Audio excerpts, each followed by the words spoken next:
afternoon, and thanks for being here today for the first anniversary lunch of what is now known as National Vietnam Veterans Day, March 29th. In February of 2017, U.S. Senators Pat Toomey, Republican from Pennsylvania, and Joe Donnelly, Democrat from Indiana, introduced legislation to honor Vietnam veterans.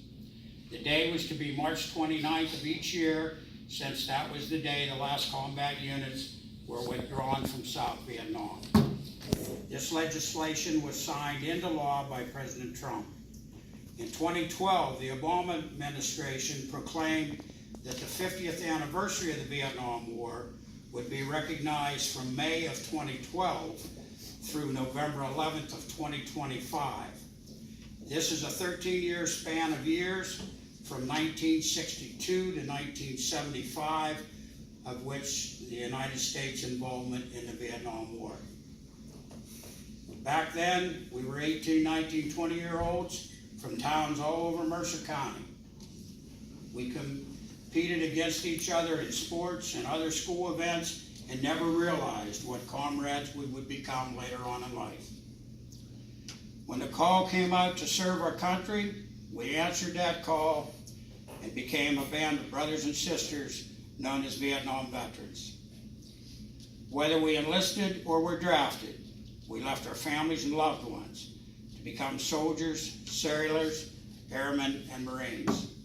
And we served our country with bravery and the utmost traditions of the United States Armed Forces.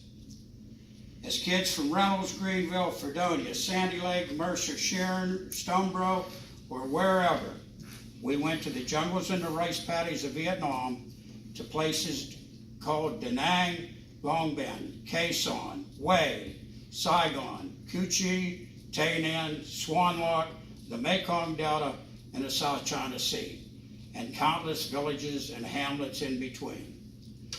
We endured the heat and the monsoon rains, the mosquitoes, and most of all, the malaria pills that were instant X-lax to us all.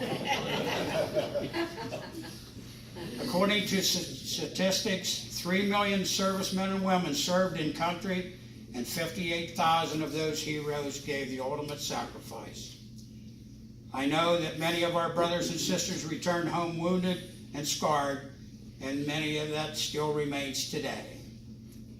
We went, we served, and expected nothing in return except to come back home and live out our lives with our friends and our loved ones. The VA estimates that we are losing 500 Vietnam veterans per day. As I close, I salute you all. I will always treasure our bond as veterans and our friendship forever. God bless you all.